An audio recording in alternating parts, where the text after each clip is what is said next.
वज़ीर-ए-आज़म नरेंद्र मोदी ने राजस्थान के नागौर और भरतपुर में अवामी जलसों से किया खिताब। रियासत की गहलोत हुकूमत को बनाया हदफ तनकीद। कहा कि गुज़िश्ता 5 बरसों में जराइम का गढ़ बना राजस्थान। कांग्रेस जहां भी आती है वहां दहशतगर्द और शरपसंद अनासिर हो जाते हैं बेलगाम। वज़ीर दाखिला अमित शाह ने तेलंगाना के गढ़वाल में इंतखाबी जलसे से किया खिताब। कांग्रेस और टीआरएस को बनाया हदफ तनकीद। कहा कि केसीआर ने नौजवानों और पसमानदा तबके के साथ किया धोखा।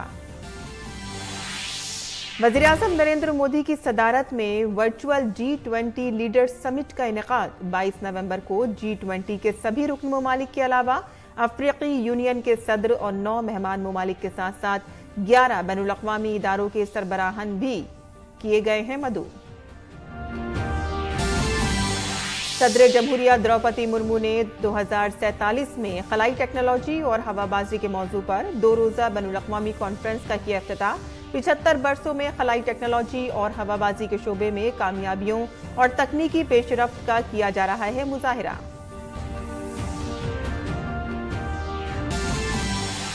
क्रिकेट वर्ल्ड कप 2023 के फाइनल मुकाबले के तई जोश व खरोश उरूज पर। वज़ीर-ए-आज़म नरेंद्र मोदी मैच देखने कल जाएंगे अहमदाबाद। एयरफोर्स का सूर्य किरण दस्ता नरेंद्र मोदी स्टेडियम में दिखाएगा करतब। भारत और ऑस्ट्रेलिया के दरमियान 20 साल बाद होगी खिताबी जंग। मुल्क भर में मनाया जा रहा है अकीदत का लोक त्यौहार छठ। दूसरे दिन खरना प्रसाद खाने के साथ शुरू होगा 36 घंटे का निर्जला व्रत। सूरज को अर्घ्य पेश करने के लिए मुख्तलिफ मकामात पर सजाए जा रहे हैं घाट।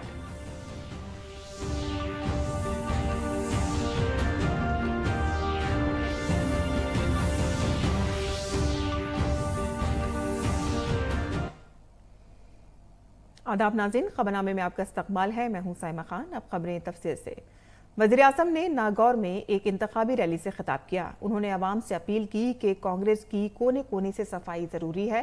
वज़ीर-ए-आज़म ने गुज़िश्ता 5 सालों के दौरान कुर्सी के लिए गहलोत और पायलट के दरमियान दुश्मनी पर तंज किया।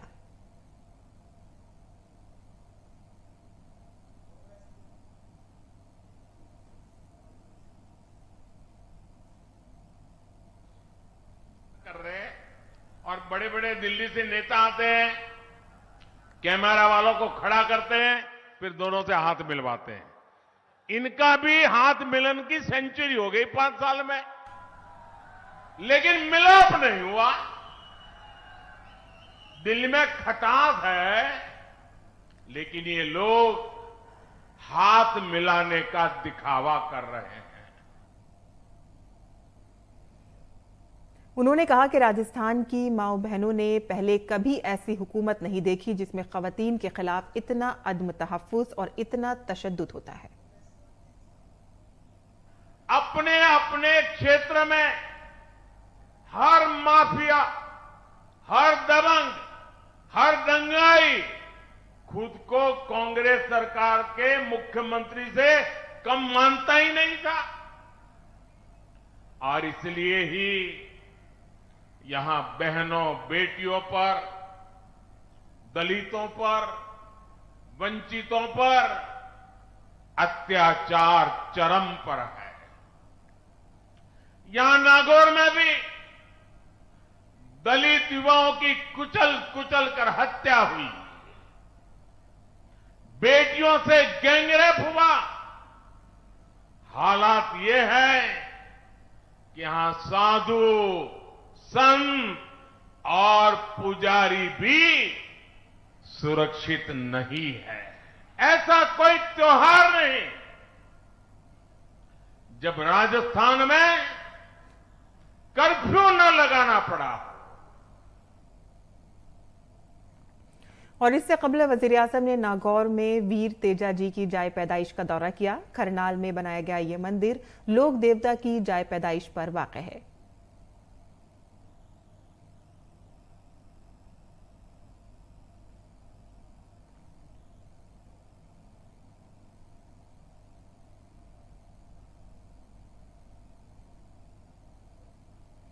वज़ीर-ए-आज़म नरेंद्र मोदी ने राजस्थान के भरतपुर में विजय संकल्प सभा से खिताब किया।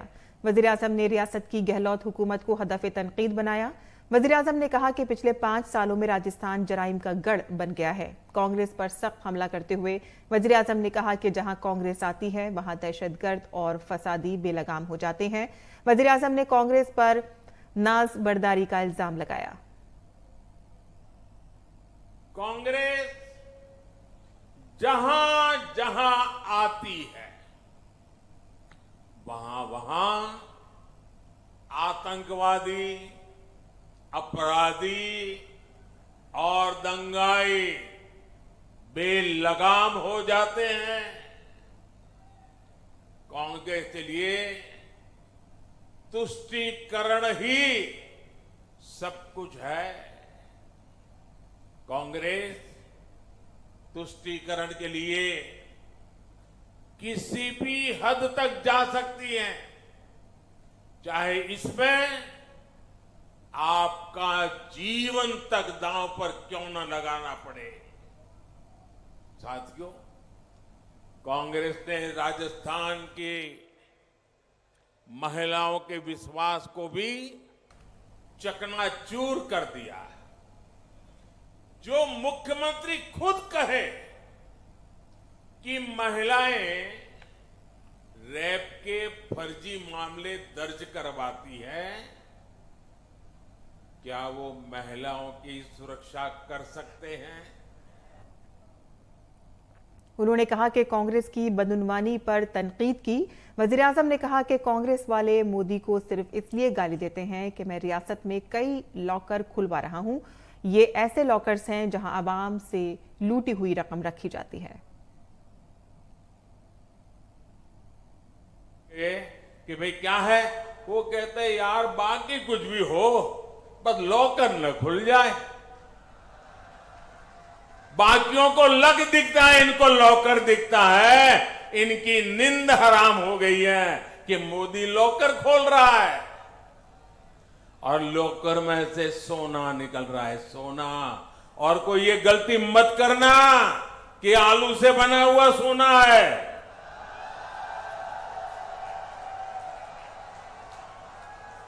ये आपसे लूटा हुआ, चोरी किया हुआ माल से निकाला हुआ असली सोना है। ये काला धन, ये सोने के भंडार जो लॉकर से निकल रहे हैं, ये राजस्थान के नौजवानों को धोखा देकर के लूटे गए हैं। ये पेपर लीक घोटाले का पैसा है। मरकजी वजीर दाखिला अमित शाह ने तेलंगाना के जोगुलंबा में एक रैली से खिताब किया। रैली के दौरान वजीर दाखिला ने वादा किया कि बीजेपी की हुकूमत बनने पर तेलंगाना का अगला वजीर आला पसमानदा तबके से होगा। तेलंगाना में 52% ओबीसी है, 135 बैकवर्ड कास्ट की जातियां है, मगर मुख्यमंत्री नहीं दिया। हम वादा करते हैं आप कमल फूल की सरकार बनाओ, हमारा मुख्यमंत्री बैकवर्ड क्लास से होगा। इन्होंने बैकवर्ड कास्ट को टिकट देने में भी अन्याय किया। कांग्रेस पार्टी ने भी बैकवर्ड क्लास को टिकट देने में अन्याय किया। भारतीय जनता पार्टी ने तीनों पार्टियों में सबसे ज्यादा टिकट बैकवर्ड क्लास को देने का काम भारतीय जनता पार्टी ने किया। मरकजी वजीर दाखिला ने तेलंगाना के वजीर आला KCR को हदफ तनकीद बनाया। उन्होंने कहा कि अब BRS के लिए VRS लेने का वक्त आ गया है। आने वाले 5 साल में मोदी जी के नेतृत्व में डबल इंजन सरकार का विकास चाहिए या KCR के झूठे वादे चाहिए, ये तय करना है। विशेष कर युवा मित्रों, मैं आपको एक बात कहना चाहता हूं। अब BRS को VRS देने का टाइम आ गया है, रिटायर्ड करने का टाइम आ गया है। क्योंकि ये KCR की सरकार और चंद्रशेखर राव खुद झूठे वादे करने में इन्होंने वर्ल्ड रिकॉर्ड प्रस्थापित किया है। वहीं तेलंगाना असेंबली इंतखाबात से कबल साबिक रुकन पार्लियामेंट और अदाकारा विजया शांति ने दोबारा कांग्रेस में शमूलियत इख्तियार कर ली है। उन्होंने हाल ही में बीजेपी से इस्तीफा दे दिया है। वो भारत राष्ट्रीय समिति से भी रुकन पार्लियामेंट रह चुकी हैं। कांग्रेस में शमूलियत के बाद विजय शांति ने तेलंगाना के वजीर आला के चंद्रशेखर राव को निशाना बनाया। उन्होंने केसी राव को बदउनवान तरीन शख्स करार दिया और कहा कि वो पेशेवराना पैसा और जमीन हथिया रहे हैं। Mr. KCR is the most corrupted person and family also. They've been grabbing the money, all the lands, everything. When BJP knows each and everything, why are they not taking action towards Mr. KCR? वहीं तेलंगाना में मौजूदा हुकूमत और इसके सरबराह केसीआर एक के बाद दीगर रैलियों में मसरूफ हैं। वो मुसलसल अपोजिशन पार्टियों पर हमला कर रहे हैं और कह रहे हैं कि अगर उनकी हुकूमत बनी तो मौजूदा सरकारी स्कीमों को रोक दिया जाएगा। इसी तरह ऑल इंडिया मजलिस इत्तेहादुल मुस्लिमीन AIMIM लीडर असदुद्दीन ओवैसी भी कांग्रेस और बीजेपी पर हमलावर हैं। उनका कहना है कि ये दोनों पार्टियां नहीं चाहती हैं कि AIMIM के लीडर इलेक्शन जीतें। और आगे बढ़ते हैं, जहां वज़ीर-ए-आज़म नरेंद्र मोदी की सदारत में 22 नवंबर को वर्चुअली G20 लीडर्स समिट का इनेकाद किया जाएगा। G20 के तमाम रुकन ममालिक के अलावा अफ्रीकी यूनियन के सदर और 9 मेहमान ममालिक के साथ साथ 11 बैनुल-अक़वामी तंजीमों के सरबराहन को भी मदऊ किया गया है। ख्याल रहे कि पीएम मोदी ने इस वर्चुअल मीटिंग की तजवीज़ G20 सरबराही इजलास के ख़िताम के मौके पर दी थी। ये वर्चुअल सरबराही इजलास नई दिल्ली एलामिये के निफाज में होने वाली पेशरफ्त का जायजा लेने का मौका फराहम करेगा। ये अहम आलमी मसाइल पर जहन साजी का एक बड़ा प्लेटफॉर्म भी होगा। G20 की भारत की सदारत 30 नवंबर को खत्म हो रही है।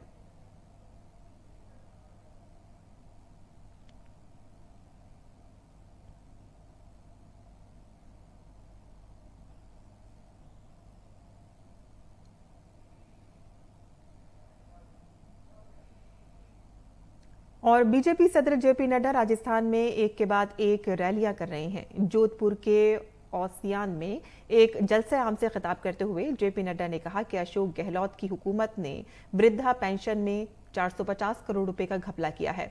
उन्होंने कहा कि ये बदउनवानी में मुलव्विस लोगों को 25 तारीख को जवाब देना है। गहलोत ने इसने तो वृद्धा पेंशन में भी घोटाला कर डाला, यानी वृद्धाओं को भी नहीं छोड़ा। बोलो, घोटाला किया कि नहीं किया?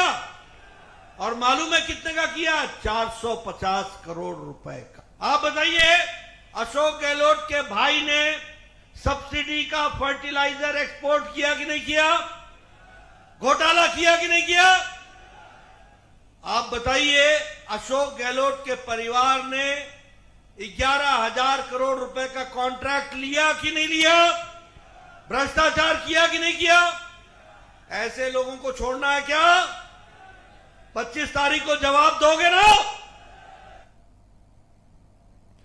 बीजेपी सदर जेपी नड्डा ने जोधपुर के पेपाड़ सिटी में एक इंतखाबी रैली से खिताब किया। इस दौरान उन्होंने कहा कि जहां कांग्रेस का नाम होगा वहां बदउनवानी, लूटमार और घपले होंगे और जहां बीजेपी होगी वहां तरक्की होगी। जहां कांग्रेस पार्टी खड़ी होगी, जहां कांग्रेस का नाम होगा वहां भ्रष्टाचार होगा, जहां कांग्रेस का नाम होगा वहां लूट होगी, जहां कांग्रेस का नाम होगा वहां घपला होगा, जहां कांग्रेस का नाम होगा वहां घोटाला होगा, जहां कांग्रेस का नाम होगा वहां छलावा होगा, जहां कांग्रेस का नाम होगा वहां परिवारवाद होगा, जहां कांग्रेस का नाम होगा वहां वंशवाद होगा। ये कांग्रेस के साथ जुड़े हुए नाम हैं और जहां भारतीय जनता पार्टी होगी वहीं विकास होगा। उत्तर प्रदेश के वजीर आला योगी आदित्यनाथ और BJP star campaigner Yogi Adityanath ने राजस्थान के जालौर में अवामी जलसे से खिताब किया। उन्होंने रियासत की कांग्रेस सरकार को हदफ तनकीद बनाया और कहा कि राजस्थान हर शोबे में पसमानदगी का शिकार हो रहा है, लेकिन जराइम और बदउनवानी के शोबे में राजस्थान आगे है। राजस्थान आज अगर किसी मामले में आगे दिखाई दे रहा है तो अपराध में नंबर 1 पर है, भ्रष्टाचार में नंबर 1 पर है, साइबर क्राइम में नंबर 1 पर है, गौ तस्करी में नंबर 1 पर है और गरीबों की योजनाओं को हड़पने में भी नंबर 1 पर आ गया है। भाइयों बहनों, अगर कांग्रेस ने सचमुच विकास कराया होता तो पिछले 9 वर्ष के अंदर मोदी जी को जितनी मेहनत करनी पड़ी इतनी मेहनत करने की आवश्यकता नहीं पड़ती। और तेलंगाना में AIMIM के सदर असदुद्दीन ओवैसी ने पार्टी के नामपल्ली से उम्मीदवार माजिद हुसैन के साथ हैदराबाद में डोर टू डोर मुहिम में हिस्सा लिया।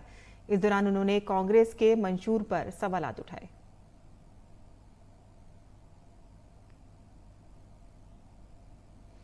मरकजी वजीर और बीजेपी लीडर हरदीप सिंह पुरी ने जयपुर में एक प्रेस कॉन्फ्रेंस से खिताब किया। इस दौरान उन्होंने अशोक गहलोत हुकूमत पर हमला करते हुए कहा कि गुज़िश्ता 2 सालों में राजस्थान हुकूमत ने 18 रियासतों से ज्यादा पेट्रोल पर टैक्स जमा किया है।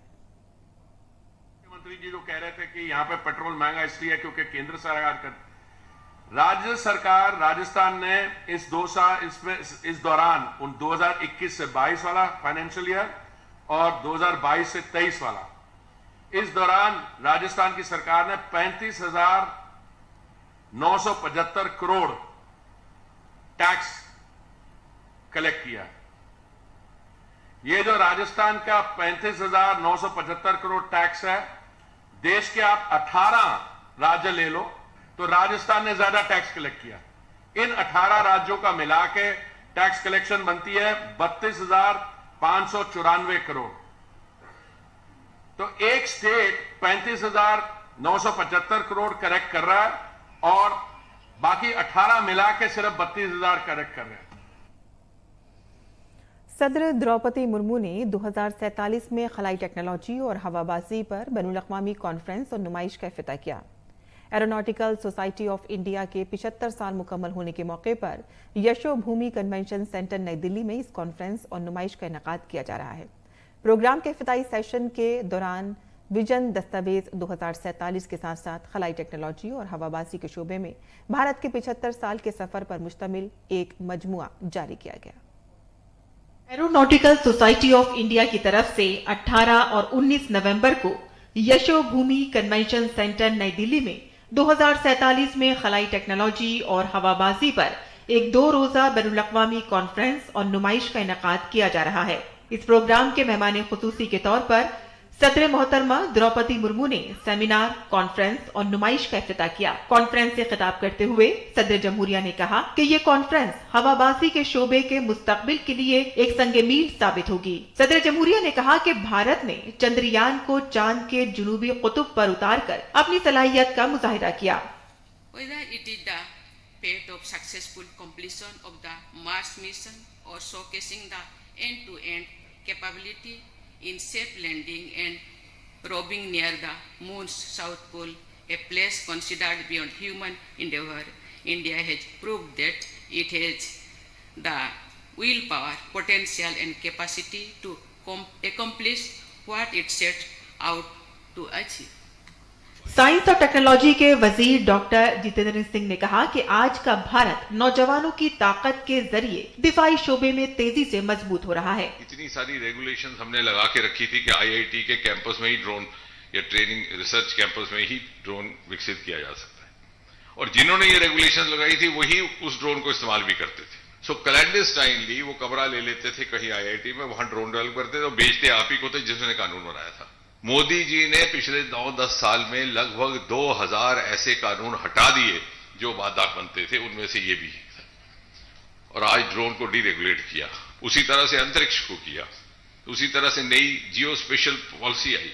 प्रोग्राम से खिताब करते हुए वजीर ममलिकत बराए दिफा अजय भट्ट ने कहा कि दिफाई शोबे में तहकीक और इख्तिरात में सरमायाकारी में इजाफे से अहम पेशरफ्त हुई है। सरकार ने भारत के रक्षा क्षेत्र में बदलाव लाते हुए कई रणनीतिक पहल की हैं।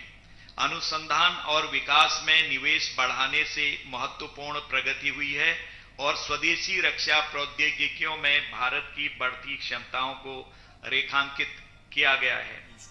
डॉक्टर जी सतीश रेड्डी ने इस मौके पर कहा कि aeronautical society of India Bharat के दिफाई सलाहियतों को खुद इन्हिसारी की तरफ ले जाने के लिए मुसलसल काम कर रही है।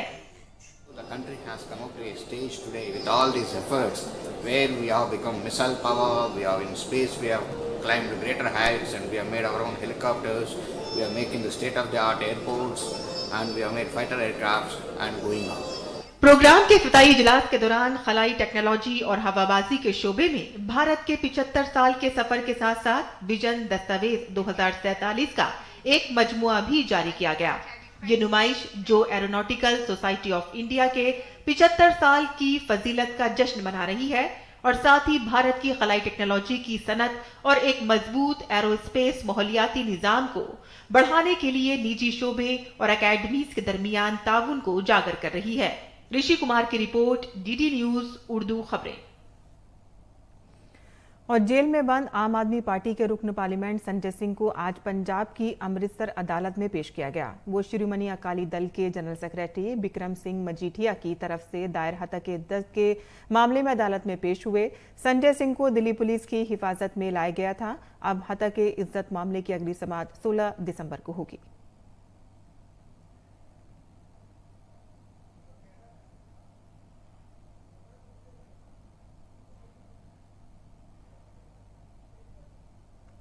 वजीर दिफा राजनाथ सिंह इंडोनेशिया के दौरे से वापस आते हुए सिंगापुर में कुछ देर के लिए रुके। इस दौरान उन्होंने सिंगापुर में INA मार्केट पर नेताजी सुभाष चंद्र बोस को खराज अकीदत पेश किया। ये यादगार 1955 में सिंगापुर के नेशनल हेरिटेज बोर्ड ने तामीर की थी। इस यादगार की तजवीज और संग बुनियाद खुद नेताजी ने रखा था।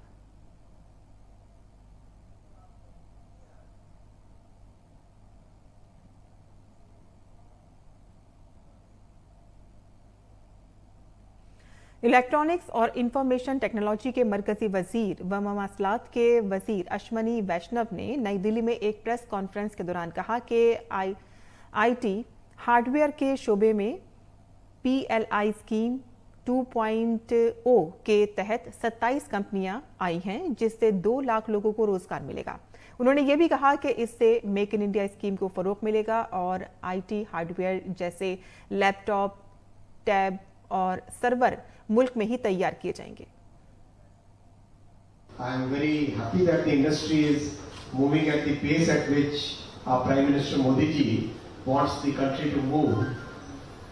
These 27 applications will lead to about investment of 3,000 crore rupees, additional production of about 3,50,000 crore, and direct employment of about 50,000, indirect employment of about 1,50,000। और अब बात करते हैं क्रिकेट की। क्रिकेट के बड़े मैच की। वजीर आजम Narendra Modi ICC cricket world cup का फाइनल देखने के लिए कल अहमदाबाद जाएंगे। PM मोदी के अलावा ऑस्ट्रेलिया के नायब वजीर आजम रिचर्ड मार्क्स भी फाइनल में मैच देखने के लिए पहुंच रहे हैं और इसके अलावा और भी कई मौजूदीन फाइनल देखने पहुंच रहे हैं। अहमदाबाद पुलिस कमिश्नर ज्ञानेंद्र सिंह मलिक ने कहा है कि तमाम मौजूदीन के लिए मुनासिब इंतजाम किए गए हैं।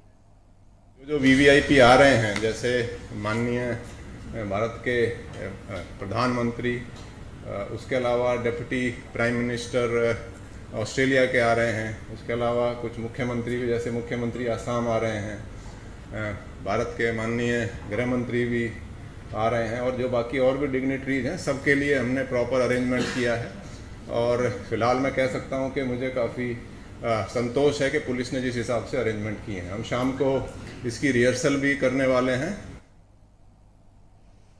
और ICC क्रिकेट वर्ल्ड कप का फाइनल कल अहमदाबाद के नरेंद्र मोदी स्टेडियम में खेला जाएगा और भारतीय फिजाइया इस तकरीब को मजीद खास बनाने जा रही है। भारतीय फिजाइया की सूर्य किरण एरोबैटिक टीम कल फाइनल मैच से कबल एक एयर शो पेश करेगी। फिजाइया की टीम पहले 10 मिनट तक अपनी कलाबाजियों से लोगों को महसूस करेगी और आज एयरफोर्स की टीम ने कल फाइनल से कबल एयर शो के लिए रिहर्सल किया।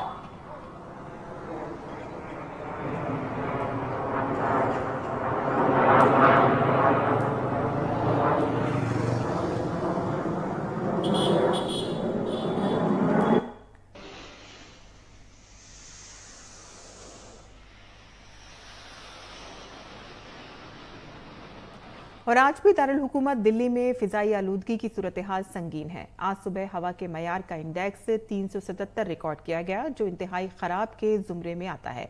आनंद विहार जैसी जगहों पर AQI 400 से तजावुज कर गया। सुबह के वक्त धुंध और स्मॉग की चादर देखी गई। बढ़ती हुई आलूदगी की वजह से लोगों को कई परेशानियां हो रही हैं। पॉल्यूशन काफ़ी ज़्यादा है, इतना एक्सपेक्टेड नहीं था, बट ठीक है, पहले से बहुत कम भी है, बट हमें बारिश की काफ़ी ज़रूरत है दिल्ली में। ब्रीदिंग प्रॉब्लम है और उसके अलावा कभी कभार एकदम से जो थ्रोट प्रॉब्लम होती है कभी कभार साइकिल चलाते हुए, और जो विजिबिलिटी की काफ़ी दिक्कत है बीच बीच में कभी कभार। तो सबसे पहले विजिबिलिटी प्लस ऊपर से सांस लेने की दिक्कत है, तो I just can't go out of my house really. और सबसे बड़ी बात है कि मेरा छोटा भाई भी है, आई थिंक उसको भी बाहर जाना एकदम मना ही है। और श्री बद्रीनाथ के कपाट आज मौसम सरमा के लिए बंद कर दिए गए और इसके साथ ही इस साल की 4 धाम यात्रा खत्म पसीर हो गई। श्री बद्रीनाथ धाम को 15 क्विंटल गेंदे के फूलों से सजाया गया। श्री बद्रीनाथ धाम के कपाट बंद होने के अमल के तहत यहां पर पंच पूजा 14 नवंबर से शुरू हो गई थी।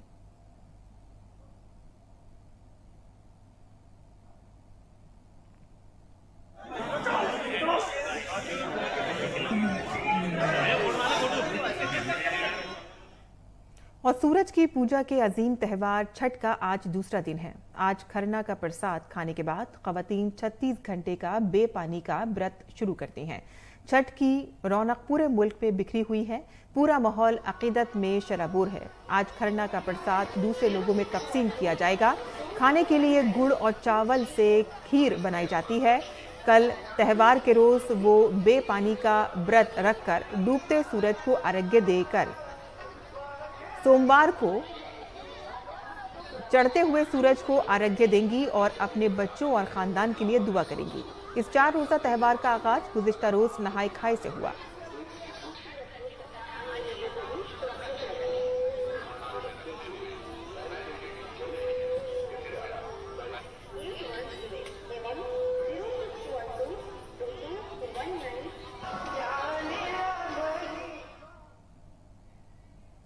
और इसी के साथ ही खबरनामा यह खत्म पसीर होता है। हमारी पूरी टीम को दें इजाजत। आदाब।